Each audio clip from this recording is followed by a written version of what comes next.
Welcome back then for our second time tonight in this second series where it's already match point for the side of Kanga. You want to say stole away a victory there because it felt like that from the very get-go of what the draft differences were and the way that Ion were able to play out those first 15 minutes. But ultimately, Kanga showed a little bit more composure and didn't have to play anywhere near as hasty as their opposition. Yeah, early game not going in their favor, but Ion ultimately not able to actually translate those leads that they had accrued into any meaningful differences in the late game. And I think composure is a perfect way to put it.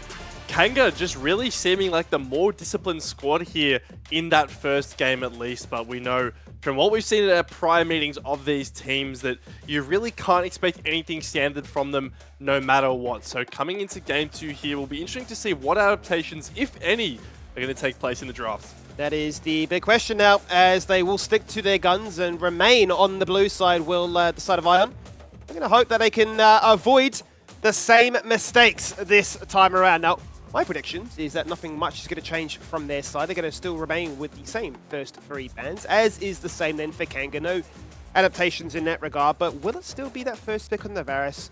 Or they think, you know what, we didn't want to show this, but if we need to bring this to a game 3. Now's the time for the grand reveal. Yeah, you do wonder. The Varus didn't really find that much success in their previous game. Yes, it was able to get that lane priority, but really wasn't able to translate that into much else. And instead, it's going to be this Azir pickup. So this is something that I really did want to see coming out from Jovi. Obviously, with both Orianna and Talia taken away already, this is a pick he's looked absolutely fantastic on, as well as being able to deny Ryu Fury one of his comfort picks. So a nice, stable mid laner to be picked up first and foremost. Does leave this AD carry pool wide open, though, for Styx to debut whatever he wants down in that bot lane. And he certainly can. All are up and available, so they say if you're not going to lock it in, then we will certainly do just that. Ashe, snap locked in. As we're going to get a bit of a taste of some pocket picks over the years. Obviously, we've seen time and time again in the years gone by where Ryu Fury's played his coveted Vega, not in a spot for it to be utilized anytime soon, though, it seemed. You do wonder what he wants to play into the Azir matchup, whether or not it is just sleeper, like Corki, for example. We'll have to wait and see, though, because it is going to be Invictus running it back for game 2 as the Vi.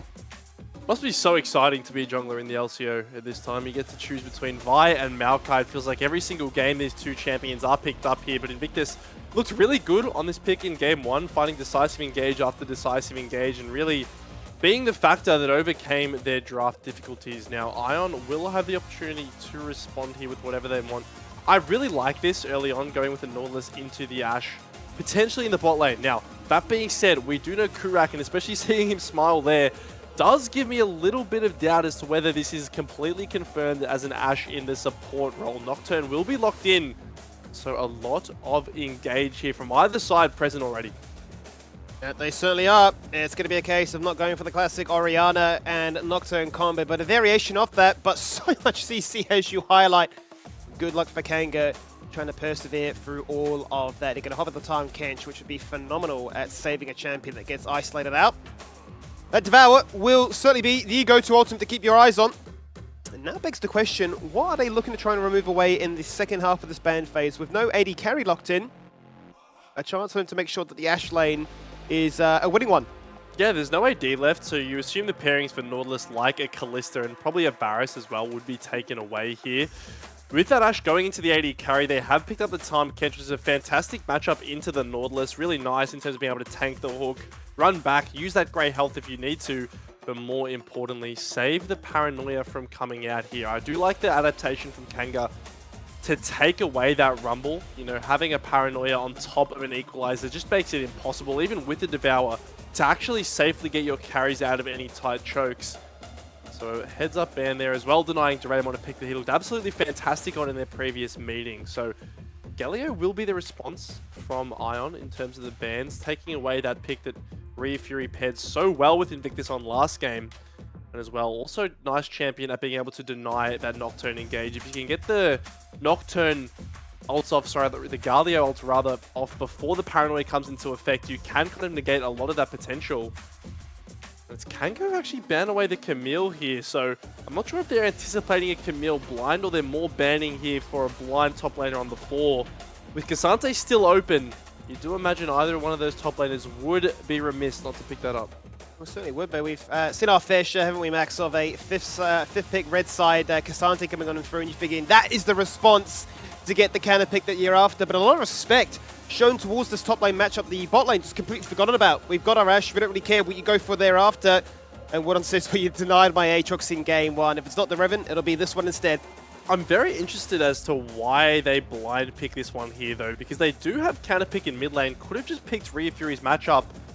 Instead, they want to throw down the gauntlet and say, okay, we value this Aatrox more than anything, and we're going to blind pick it. Now, Aatrox is a champion that does have a fair few bad matchups. Irelia, Fiora are the ones that spring to mind as being able to punish this. Yone as well.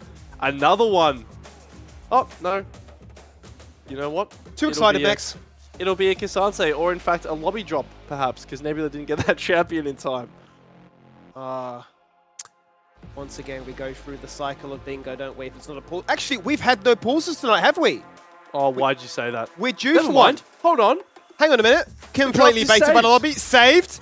We almost like told it off like parents. You know, don't do that. Don't give us the lobby drop. We've had a perfect day tonight. Fantastic. And it continues. It does. Continues with the K'Sante locked in. So, interesting response here from Doraemon. I guess they are not wanting to fully index into this like carry style of the top side. I think especially because you do have this Ashe Time Kench who are happy playing weak side. That would mean that Invictus is able to get up towards that top side more often. And I would be so surprised if Rhea Fury actually locks this pick in here. Oh my god. Wow. He's dropped the gauntlet. Cassidy. Okay. Well, Kanga is saying throughout this entire series is we don't care about mid lane early on. You literally don't have to do anything, just exist and get to late game. And that really is what Cassidy wants to do here. But the question is, Skimmy, is he going to be able to survive against an Azir who is able to get so much done early, both in terms of being a lane bully, but also in terms of being able to roam and contribute to objective fights, especially when paired with the Nocturne? It's certainly a hard ask to be able to get this Cassidy into level 16.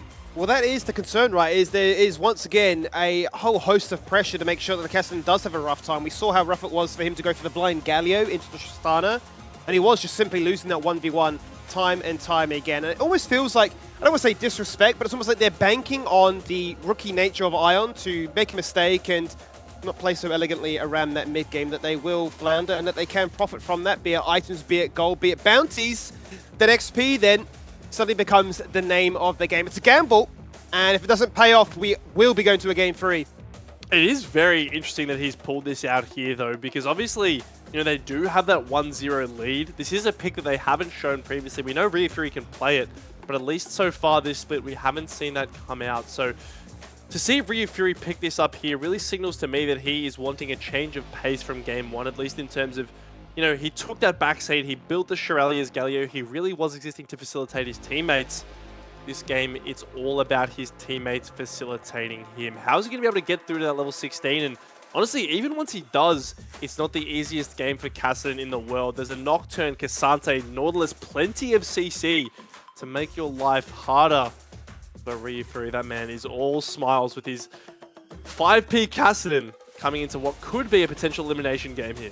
Well, no doubt he's paid his way, he's done his chores, and he's kept the team happy and said, you know what, I was the support in game 1, I want to be the star of the show now in game 2. And it's been a long time since we last saw this champion. Actually, nearly a year to the date. Last played by Kisei in the 2023 Split 1 playoffs, and that was into a mid-matchup against Talia. And that performance, he went 10-1, and no doubt you're hoping that Rhea Fury can find those same levels of success here tonight. No doubt the viewers at home will be entertained. The classic of Twitch chat counting along the levels all the way up to level 16 will no doubt begin, but it does still feel like Ion have got themselves a draft which is built to succeed. Yeah, absolutely. Engage is the name of their draft here, and they have that in spades, right? I think perhaps the one thing going back to this Cassidy pick is the fact that they do have the Nocturne early, so it's not going to be able to punish him as much. But one thing that this Nocturne certainly will be able to do is push the tempo in terms of starting those objective fights. You can see lethal tempo picked up here for Foreigner, really wanting to get active, get aggressive onto the enemy early. And that's going to be the question. You know, Ion, they were able to get accelerated in game 1. They did have quite a hefty lead, especially around the mid lane. But ultimately, they made some slip-ups and they weren't able to carry that through. If the same thing happens here, suddenly you're staring down the barrel of a level 16 Cassidy who has scaled into this game. What can they do? Can they shut him down here and even up the series? That is the big question now. You're saying that early game doesn't matter. It doesn't matter how far ahead you get. We will just manage to find our way back into this game. Certainly easier said than done. But if the predictions are the ring true, then it is a case of Kanga feeling like they can get it done here tonight. But Jovi opting for the Azir. Bit of a common trend now, has to be said, I suppose, is that in this last week or two of gameplay, it's been, well, you ban away the Orianna, you get the Azir, and now the Azir is playable, where once upon a time it was just that gentleman's handshake. So it's interesting how the trend has been set. But with this Ashe being an AD carry for a rare moment, it feels like it's only like the second or third time we've seen it in its more conventional point. It's going to showcase just how strong it can be into this Xayah and Nautilus.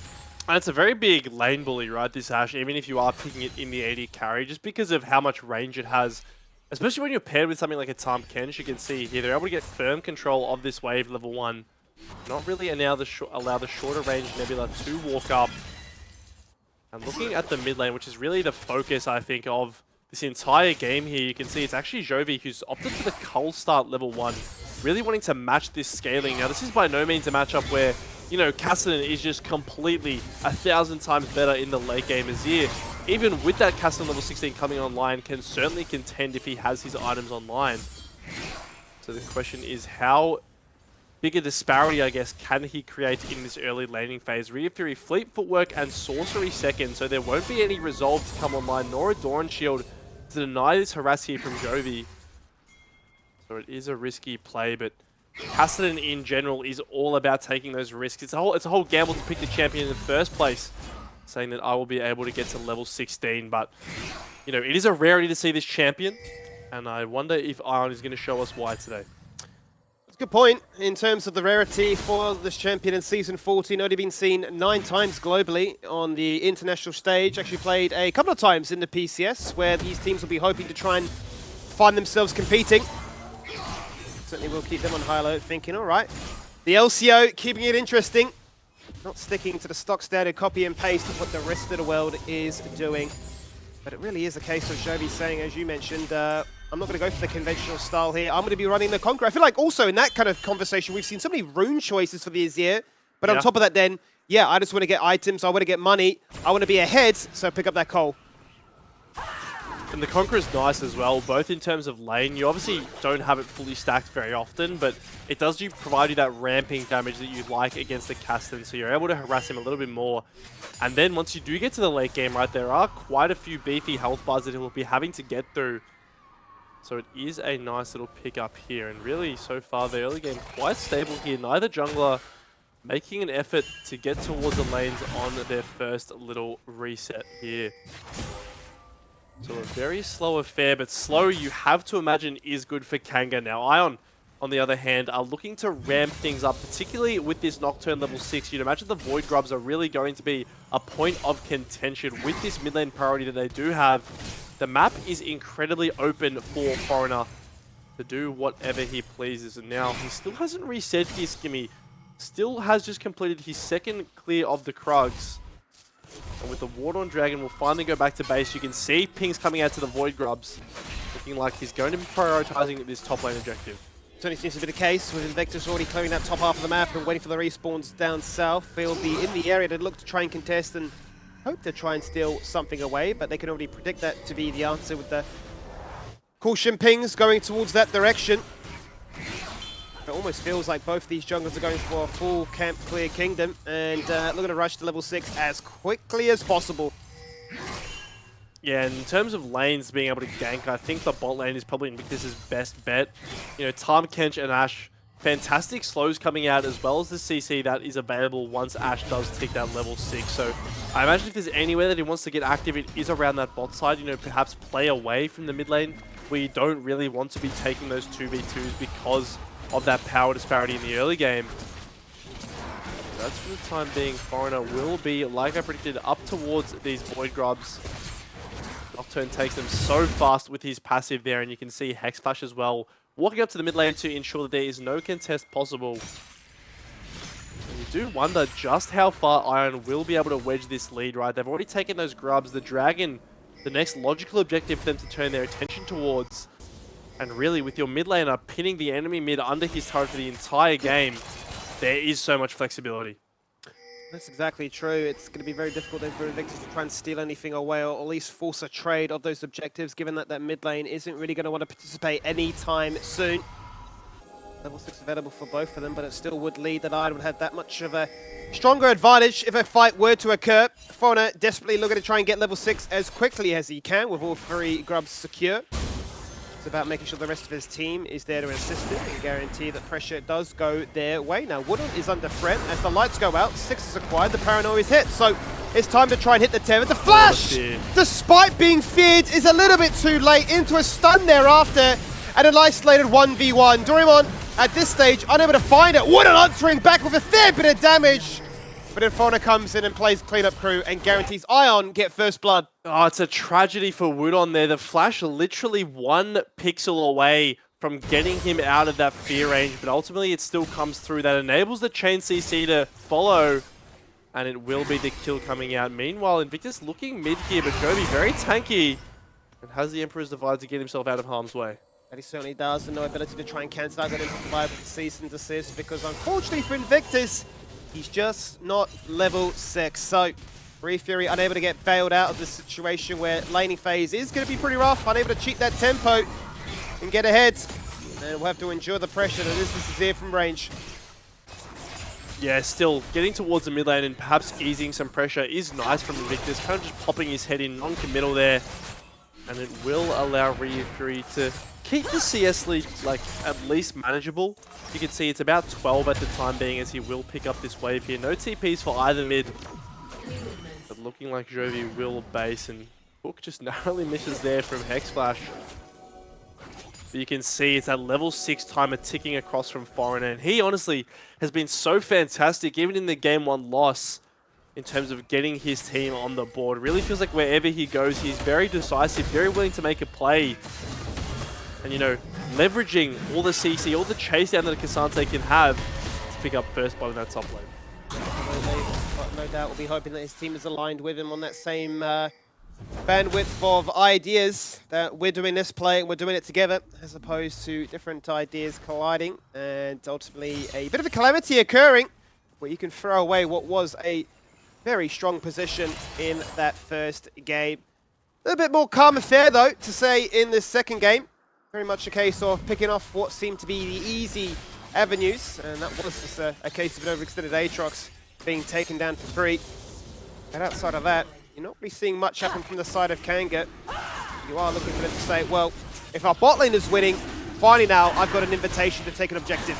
Yeah, fantastic timing here as well, as the Paranoia's actually popped to get on top lane. Yeah, looking for the second kill. Intofo strikes, drags him back into a fear, and it's just ever too easy for them on repeat now, isn't it? So Woodon given all the time in the world to pop off in the river in game 1. This time, a much different affair. As the Astral comes out, but was never really going to threaten Jovi. Nice play there from Foreigner here, really attacking where it's unexpected. You look at this game and do anticipate a lot of it will be around the mid lane and bot lane, but he really is the master of playing to his strengths. And this time it's a Cassante with all the CC in the world, all the lockdown available to get that Aatrox down with no flash. And as a result of that, he'll go back to base, pick himself up the Hex Plate, and be right on time here for the second grub spawn. Well, if they can get all 6 max, then certainly does put them in good stead to run this map pretty rampant and really do as they please. Hex Flash has been pretty on point with these refits to assist and guarantee that the objectives do go in their favor.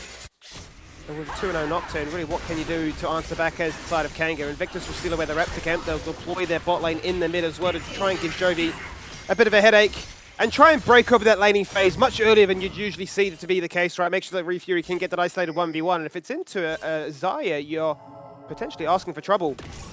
So look at the pick here. Kanga, they've rotated their bot lane towards the mid, allowing Fury a bit of time to get some CS and XP back for himself here. And honestly, this will just be a successful map movement by the side of Kanga here. 2 plates as well, potentially falling down here. So Fury, a really nice little gold injection for Foreigner. Once again, there's no paranoia just yet, but Doraemon's looking to deliver him. And he is looking to deliver him as he goes all out, waiting for that cooldown to come available. It's up in about 10 seconds, but he might die before he's even there. It certainly is a case where not even an assist can be picked up by Foreigner. He set up a camp. He's just AFK in top lane, waiting to see what can be done. And Woodon feeling pretty dejected, realizing that in this game, I'm not going to be that much of a participant. Yeah, just plain solo kills him there, Doraemon. You can see Foreigner was hiding in the tri-brush, waiting for his ultimate to come off cooldown. But ultimately, he doesn't need to actually use that one to pick up the kill onto Woodon. And now this Aatrox counter pick, actually blind pick rather, is really getting punished. 3 plates lost in the 1v1 matchup. And this will be a very scary Cassante. I mean, yes, you are going that Profane Hydra build. You will have the damage. But we've seen earlier what a Cassante can do when he's ahead. Ashe not the best champion at ripping through him. And Kassadin will also struggle. So definitely going to need to keep your eyes on the top lane as the game progresses. As for now, about a 2,000 gold lead sits in the favor of Ion. With Rod of Ages online and no deaths here for Ria Fury. Let's say he's feeling alright about the current game state. Well, he certainly will be feeling all right, and no doubt is going to be that reassuring member, that reassuring teammate, rather, that is there to say, Woodon, I'm so sorry you had to go for the blind pick, but I'll look to try and repay the favor by delivering a carry performance to make matters better. As, yeah, he no doubt will look at that top lane and say, well, the majority of the gold that favors Iron right now will be between that top and jungle. If they're not involved, then there is always a chance. Because if you look elsewhere, that's not the biggest lead that Jovi's been able to create. And as for bot lane, it is the Ashe that's ahead. Well, now especially with this Rod of Ages coming online for Kassadin, he can really out-sustain a lot of the poke that Jovi is going to be able to throw at him. So by no means is this the bad spot whatsoever. And yeah, like you highlighted, it's only going to be about a wave's worth of CS that is the difference, thanks to some smart macro play earlier in the game. And this is ticking over and closer to level 11. You do imagine that their willingness to fight, especially around their top side, will increase here. Invictus has been quite reserved in this early game. Not his usual vibe performance, where he is looking to really accelerate the pace here. There's a minute on Dragon and 50 seconds on the Rift Herald. If past history is anything to go off, at least from this game, it does seem like Ion are favoring the top side of that map, playing around this Cassante. Whereas Kanga very willing to take these dragons, stack up and work their way towards the soul point. Yeah, we've not really seen them go to try and make any real proactive plays. They're quite happy to keep the game in this very neutral state. They're saying, well, if you can get those 3 kills and they're isolated on towards our top laner, we're quite happy with that. All we want is that stability and the sort of very calm nature of, well, you're not making too many plays. And that allows us to scale very freely. They've had a cheeky chance to try and chuck out an Enchanted Crystallarium. Not really one to threaten, as we mentioned before, onto Jovi, but outside of that, they're really saying, well, really, we're just looking to try and pick up these dragons on cooldown where we can. Yes, you got those 6 Void Grubs. Yes, you'll be a bit of a sieging menace, but if we can out-team fight you, who cares how many structures we lose? And so far, the Void Grubs really haven't been too much of a menace. I mean, yes, top lane has lost a fair bit of its HP on that turret, but in the mid lane where it really matters, there were only 1 single plate taken for the side of Ion. So Jovi not able to really exploit Ria Fury as much as he would have liked in this matchup. And that does open a window here for Kanga to make plays towards this bot side. You can see, just like how they approach these objectives in the early game, it's going to be Kanga getting this dragon here. So second one of the game here, potential Mountain Soul to come. Ion once again favoring this Rift Herald. Now, this certainly provides them with an opportunity to crack the mid lane turret. That's so important when you're playing against Kassadin. You really do need to accelerate the game, make sure you're continuing to grow your gold lead. And with the ability to break open the map just like that, you'd imagine they'd be looking to do so. Certainly will want to try and unleash Jovi on the map to try and fully roam and rotate and hunt for even more kills to get him active to make sure that he's got either a kill or assist of his own choosing as well. And hope that they can create a little bit more action in this one, because the 2k goalie, as we already mentioned, only really being found in the pockets of the top and jungle, probably isn't enough for them to feel too confident about this game going in their favor. As a Ashe shot comes from the base, straight down the belly of the beast, straight through mid. Not to really be finding anything, no real form of success as Foreigner returns to his bed. As you know, he tidies his bed sheets, he replaces them. He says that, Woodon, how's top life? It's not really fun. I'm sure you can attest to this as well. I'm sure you've been in situations during your time where you're thinking, guys, just let me play. Yeah, Woodon definitely just wanting to be able to have that 1v1 up towards the top side. And you can see Kanga, they've actually been really smart with how they're moving their bot lane around the map. You can see this time they will position Ria Fury in the bot lane alone. And importantly, away from Doraemon. You can see perhaps expecting some action to break out on the top side of the map. what better place to leave your Kassadin than the furthest spot away from that? So now, level 12 is online here with the Rod of Ages not even stacked yet. So he's definitely working his way up towards being that threatening level 16 Kassadin. As Foreigner could be getting looked at here. Ooh! Very, very close to finding a multi-man Abyssal dive, but Hexflash turns around with the Dredge Line, instantly regretting it. And popping a flush away to safety as a massive fight takes place topside. Has he done enough? It's not enough! 30 HP! And Warden has to feel so hard done by there. I mean, a massive bounty would have really turned the table in his favor. But it's just not rolled on his side, I suppose. It's a pretty unfortunate situation. I mean, maybe I spoke too soon. Maybe Wooden doesn't even want to play the 1v1 here as the Raymond picks up that second solo kill and using the recast of the ultimate to get the tankiness that enables him to survive that play. As we take a look once again here, so Q3 lands onto Woodon here with the Iceborne Gauntlet being available. There simply is just so much damage, so much chase down potential.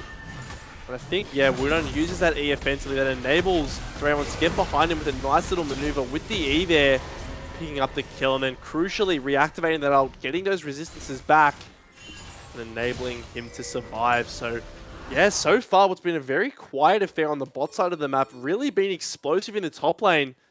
And now the question is, what can Doraemon do to bring that influence to the rest of the map? So far, Ion ripped up as 4 here, summoning the Herald. There's no one to drive it, but I don't think that's going to stop it from breaking the tower. Fury is very far up. He's in a lot of trouble right now, surrounded by 4 members, but he has the ability to flash and Rift walk away to safety. The summoning of the Herald guarantees that the first tower will fall. The Paranoia then turns its attention to mid lane as instantly Styx flashes away to the safety of that mid tier 1. Despite having no vision, they don't really care. Look at Jovi, absolutely clean with it as he now headbutts the wall and instantly hits the Emperor's Divide. Don't tell me he manages to make a skirmish work in their favor thereafter. They look to go for the kill into Invictus. It works for him. And is Jovi, is he just a GOAT? Honestly, that might have been the most creative Herald play I've ever seen. There's so much to break down there, but first of all, he chooses not to hit the tier 2 turret in body, steers it towards mid lane and then doesn't hit the turret, instead gets the knockback from the wall. And that's going to enable him to get into position to hit that Emperor's Divide. Yes, they don't kill Styx, but they get Invictus on the back end. And they open this gold lead up to 4,000 here. So Jovi really impressing me here with a fantastic usage of that objective. It was creative, and no doubt we're going to get to see it in just a second here once more. Because, yeah, it's not very often you see them switch the lanes, but take angles like this. And look at the drifting here as well. It's a really hard drift, especially given how hard this is to steer. He gets the knockback perfectly off that wall to be able to cast that Emperor's Divide there. And, you know, if Kurak isn't there to devour him, that's just 2 quick kills going over to the side of Ion. So not your typical use of Herald, but an effective one nonetheless. Now, 15 seconds on this Dragon here. You can see all 10 members in the entire game have been brought down to this. But looking at the item schema, you have to imagine Ion are feeling pretty good about this. 2 completed items for every single member of their top side, compared to 1.5 for their opponents here. So, you know, Kanga, they would love to get this Dragon. It would be the potential sole point for them. But ultimately, they will not be allowed access. They will not even be allowed close to the pit, and it will be secured by Ion. And I think they're not going to mind that too much, right? They managed to take away 2 to start the game off, but they've obviously afforded themselves so much time to prevent any kind of nervy jungle flash play, Baron Steel or Dragon Steel to that extent. And they can give themselves more opportunity to scale up this Kassadin. 3 more levels required.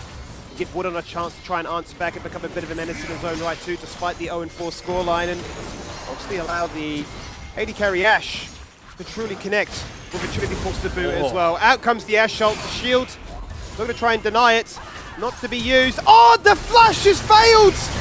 And the shutdown goes to Fury. And that really is a mistake that really allows Kanga to live their best life. That's the perfect situation for Kanga there. Their first kill of the game, and who better to get it on than Fury on this Kassadin. A shutdown nonetheless, so he'll be feeling really good about the gold that's injected into him. Kurak just dashing into the face. Will get rooted up here though, and there is a Paranoia to come from base. Front is a little bit out of range for the time being, but he is running up. Nebula will secure the inside track on mid lane. as they'll look to potentially push this tier 2 turret. Doraemon in the area as well. And with Re confined to a silent for the time being, it looks like Ion there wants to break this turret. But they certainly do, and given any kind of uptime, they will absolutely destroy this turret. But to find your first kill only 20 minutes into this one as Kanga, and for that first kill to be a shutdown and go to your Kassadin win condition, best case scenario. Back to base he goes, picking up the Archangels, 2 of the items needed, and the third soon to come hit. Is it going to be the Zonias? Is it going to be the Malignants? Surely you'd imagine you want that survivability because there's just so many ways to shut you down. I mean, he's on top basically of his team's gold graph and almost on top of the entire gold graph. This is not the position you want the enemy Kassadin to be in if you're Ion here. 1-0-0, level 15 here. He is quite far away from 16, at least in terms of that XP bar, so if a fight were to break out suddenly, he wouldn't be ticking over to that mark. But like you said, the Archangels is almost completed here. A lot of survivability combined with that and the Rod of Ages coming online now. As for the time being, Kanga posturing up towards this top side of the map. Jovi will be able to get the crash in the bot lane, but that means it's a dark affair. It's a journey into the unknown if Iron were to contest this Baron. But for the time being, they'll settle with mid lane control. Does feel like a conversation we've had plenty of times, Max, over the years as we've witnessed these games where scaling is a very prominent feature, be it the center, be it the Kassadin, be it any kind of champion that wants to get to level 16 and beyond ASAP. But to have a 3k lead, or just shy of, it doesn't feel like enough of a dent that Iron have made to say that we feel confident about this mid game still being in our favor. No, and I think that's going to force them to start the Baron here. They don't want to fight once Fury ticks 16. They're going to be baiting him in.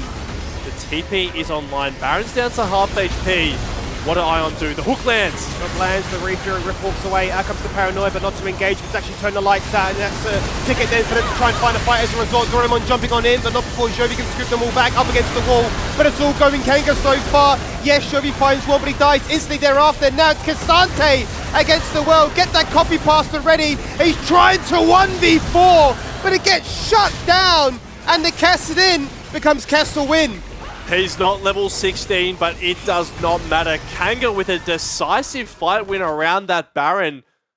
Ion, their plan backfires. They wanted to bait them in, but they baited them in a little bit too well there. You can see the initial engage spoiled. Hex Flash, the hook landing.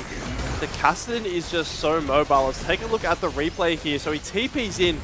He's not level 16, and that's what Ion are really wanting to, I guess, make sure is a fact. And it's going to come in here where Wudon goes forward here. So much space board from Fury that Wudon is able to flash into the backline, pick up that initial kill, and then despite Nebula flashing over, he's taken down instantly. And that creates all this room for Fury to get to work. Just so much value, so much gold now injected into this Kassadin, that if you're not winning that fight, this next one feels oh so hard. That it certainly does, Max. That it certainly does. Level 16 now, 3-0-2. The bounty, it's there. And he's picked up the thing that's right after. No need to be defensive. You can just actually destroy them before they have a chance to answer back. You can see himself and Invictus hovering across that Raptor wall, waiting to see if anybody steps up. Need Juicy, easy to one-shot target for them to take out of the picture. I think the biggest highlight for me of that replay was the fact that he's baited the attention of Hex Flash. He's then committed resources to Foreigner trying to hit the fear, and just simply dashed away, made them disjointed, and made them second guess if that Baron play was the right call at all. Jovi, though, is going to get preyed upon, summons the Sun Disc, gets locked in place by the Aatrox root, shoves them away to actually prevent them from taking damage from that summoned turret. They make another desperate attempt towards this Baron, this time a 4v5. As the likes of Kassadin sprints up to the top end, the lights go out again, they're looking for the steal, the two-man knock-up, and Invictus can't deny it. It's been secured here by Foreigner as Nebula tries to win the 1v1, but Styx is so damn healthy that he nets himself a double kill. Foreigner, the only man left, still with his Baron buffle. The Kasante's still there too. He's going to TP in, but the fight is lost. The fight is lost, but the Baron is secured for Ion. That is crucial there. They take advantage of the time that Jovi's able to buy in that bot lane play to secure that objective. And this time, Invictus won't be allowed the opportunity to smite steal. Doraemon with a fantastic all-out to take Invictus over the wall there and make sure he is not in smite range. Now, like you highlighted, it only is going to be this Kasante and Nocturne who have the Baron buff. None of the carries with that in there possession. So the statistics won't be there to back it up, and you can see Kanga, Fury, well and truly level 16, sticks as well in a position of power on this Ashe with Kraken Slayer completed.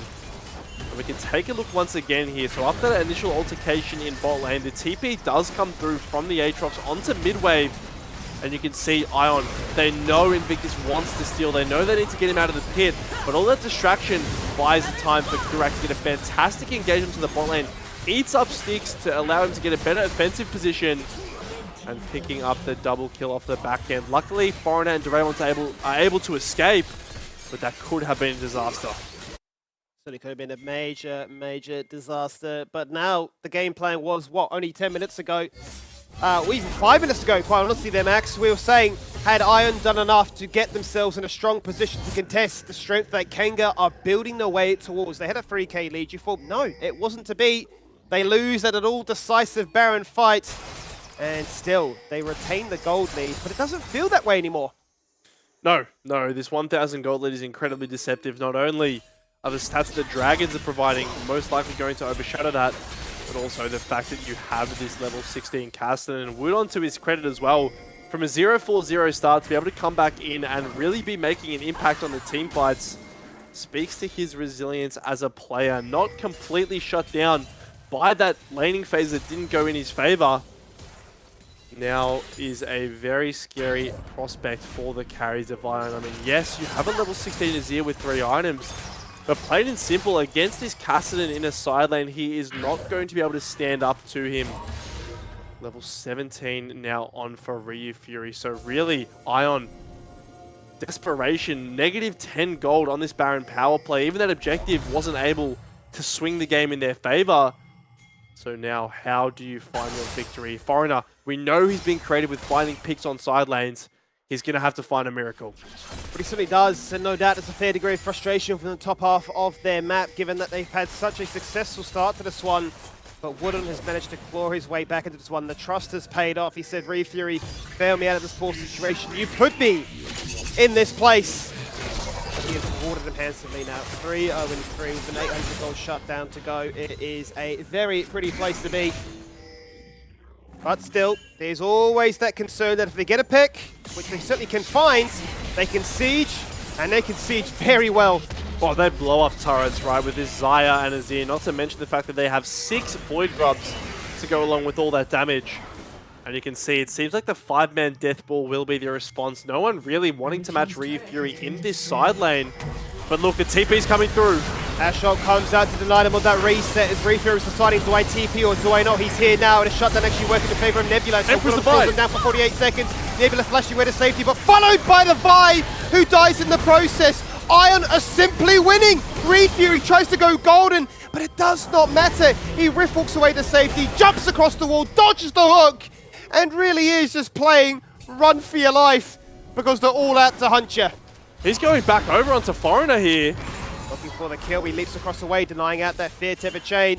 The rest of Iron aren't interested. They want to siege to say, we don't want to play run chicken run. We don't want to do a dance with this Kassadin. We know where he is. We can get other stuff done instead, but that is promising signs for Iron right there. That time, Iron are actually able to find the fight that they want. We can see how it all starts here. They're grouped as 5, a very cohesive unit, so even though this Ashe ult lands onto Jovi, the Zhonya's is able to come through. They're able to kill Wudong before he's actually able to make a dent. And it's that Emperor's Divide there that is so big from Jovi, really hitting every single member besides Ryu Fury. And 1v4, yes, he's able to find the kill, and yes, he's able to get out. But even a Kassadin is not going to be winning a 1v4 at this stage. So Ion, they needed something. They needed a play to go in their favor. And with a minute on both Soul and Baron, it is definitely a nice time to be having a 2,000 gold lead. It really is. Still keeping this game very, very interesting. You're thinking for a second, Iron have got this one in the bag, but then the late game condition of Kanga comes online. But you're saying, but Skimmy still, there is that gold lead and that constant threat of a pick rewarding him with so many more towers as a result there afterwards, but they are all in on the 5-man group death ball. They have not really adhered to these side lanes in what feels like an eternity. Too concerned about the Kassadin 1v1 potential, and it is a case of Jovi hits one wave and instantly regroups the rest of the team. The ult goes out. They actually turn their attention onto Kassadin despite sticks being called out. The Devourer is there to protect him. Refury the focus. But he's going to go for the 1v1 in towards Foreigner, who realizes, I do not win this fight. They jump again. Invictus lives for as long as he can. But Nebula survives. It's not yet to burn that Feather Storm. And as long as that's there, it's still very difficult then for Kanga to shut this one down. Wooden with the last stretch of his life. Jumps in, forcing out that all-important ultimate, jumping into the belly of the beast, hitting that Jonias and the Blade Caller, getting completely denied. Across the wall, the fadeaway kill, the shutdown! As multiple come on through, as Jovi denies any more fun here for Refury. Oh my god, how do you even begin to analyze that segment? It starts off on two fronts. Refury is caught on the top side. He tries to get the pick onto Jovi, but Foreigner is quick to pull the trigger. He responds to Paranoia and jumps onto him. That means, though, that there is a 4v3 taking place in the mid lane. Somehow, Ion are actually able to hold out for long enough for reinforcements to arrive. As here we go again here. You can see Jovi caught up on this mid lane rotation. But Foreigner is here to save him. Refury almost doing enough damage to take out Foreigner in the exchange. But here on the mid lane is the second fight here. Hex Flash blown up almost immediately, but they can't get onto Nebula. And that's the crucial part. So Raymond's so tanky in the face of this Ashe that he's able to chain this CC here. Nice little combo to be able to catch out Wudon. And coming out of this Refury Zhonya's, I fear the worst for the side of Ion, but it's some quick thinking. Jovi able to take down Styx and then kill Refury before that Rift Walk is able to come through here. So not only do they find the fight, but they will also deny the soul for the time being. Gold lead back up to 5,000. And what is a game where really this Kassadin should be taking over, Ion have done a fantastic job of nullifying that through their team play. And they certainly have, and we're yet to find a moment of reprieve in this one because we go in for yet another fight. All those cooldowns denied by the Devourer this time. Kench sticks the one to receive the fear of that Nocturne, but is untouched otherwise. Refury threatening from the flank, coming from that Baron Pit. Bajoka's the one to kickstart the bloodshed as the Ashe ult goes out. Nebula so far away, unthreatening, but they know that this team is ready to run them down. Refury hunting for that all-important Feather Storm. He got what he came for. And he's depleted his resources in the process right after as Woodon also looking just to make sure that Foreigner doesn't get too big for his boots there, but it is definitely keeping us on our toes here. Oh, it absolutely is delivering. Ion, they wanted to make the play there initially, using the Paranoia to kind of hide Doraemon's TP and get on towards Styx there. Luckily, the rest of Kanga are able to collapse as, hold on, mid lane Invictus is still looking. There's no ultimate, but Kassadin's still here. He still is here as Nebula instantly flashes across the wall. The lights go out to try and prevent it, but prevent is not to be the case. He turns it around and says, let's snipe at your AD carry. You kill us, we'll do the same right back at you. An eye for an eye as he denies the inevitable here. He goes golden, and he will now go grey as he's dead for 57 seconds. And the Baron, it's right there. Yeah, the Baron's right there for Kanga if they want to take it. Now, the only thing is that they don't have their Ashe alive, so their major source of DPS is not available. But still, it's an incredibly long death timer on both Nebula and Jovi here as Refury is really starting to take over here. You can see this Kassadin, so much mana to work with that unless Ion are completely grouped together, unless they're able to CC him down, he will just run amok in these team fights. So no Baron to be had, which is quite a nice relief here. We take a look at this play that started the whole thing off. Hex Flash lands the hook. This is the go button. Doraemon's TPing in while Foreigner is channeling the Paranoia, but they aren't able to actually find Styx here. Really nice body blocking from Kurak, and you can see throughout this whole thing, Refury has just been finding Jovi off onto the side here. Chains will bring back Doraemon, and luckily there will be enough space bought by the K'Sante to save Nebula here, at least on this initial play. The Featherstorm will be used. But hold on, the Baron's being started. Refury is in base. He can get here quite quickly, Skimmy, but I don't know if he can get in here in time. Not quick enough though, Max, because he has no TP. The lights go out, and Invictus steals the Baron at the most clutch time you can imagine. LCO playoffs, steal after steal after steal. When you need somebody to deliver the goods, he has done just that. And what really did look like Ion's invitation back in has been completely shut out. Oh, it's such a big communication there from Ion. You can see Nebula rips back the feathers, which basically is a smite in and of itself. But Foreigner doesn't time his correctly. They're not able to sync those. And that will be the Baron going over to Kanga. Invictus, like you said, under these clutch situations, he does not fold. And now Kanga, the gold lead is even, but with this Baron, they are definitely feeling in a position of power. You can see they're just baiting them out on the mid lane here while Ria Fury is pushing into this top lane. And even Jovi on this Azir cannot stand up to this Castle. Invictus, though, is buying time for Kurak. And he certainly is buying time for them. He's keeping them distracted, making sure they're not going to look to try and peel away to take that 1v1 in towards Ria Fury. He's 8-1. He's got all 6 items. He's picked up the Abyssal Mask for even more durability, and especially to make sure that he does still survive in that 1v1 against Jovi.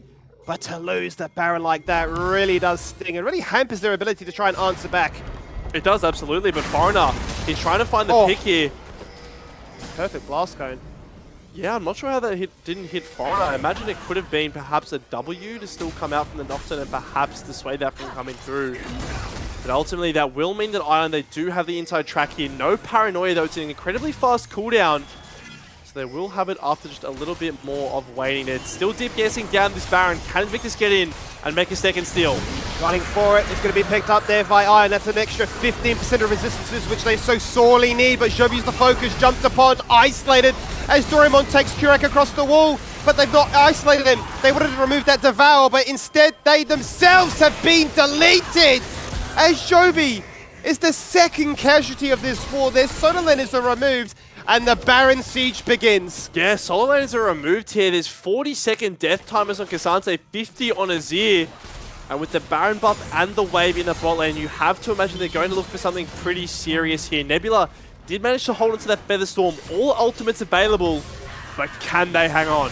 They're all in on the spot lane. The other waves are not prepped. Are they looking to try and end the game right now? 30 seconds on those all-important respawn timers. The lights go out like they've done time and time again, but Foreigner can do nothing to match this Castlin. It's a massive depth charge which knocks up the entirety of Kanga, but do they have the damage to try and answer back? It's all on Nebula to provide, but Nebula can't do much. He's down to 10%. Now he's dead! And with 2 members falling and 2 members soon to respawn, they don't have enough time! Kanga looking for the clean toe, looking to knock down Ion's hopes for the second time in 24 hours. And the dream stays ringing. It took them a while, but a while is exactly what you want when you're playing with a Kassan on your team. A very heated affair, but ultimately Kanga will emerge victorious off the back of another smite still of Invictus. They will move on in the playoffs. That they certainly will. Jubilation for them, but absolute heartache there for Ion. They've had the early game in their favor, just unable to close it out. We'll break down that entire series right after this.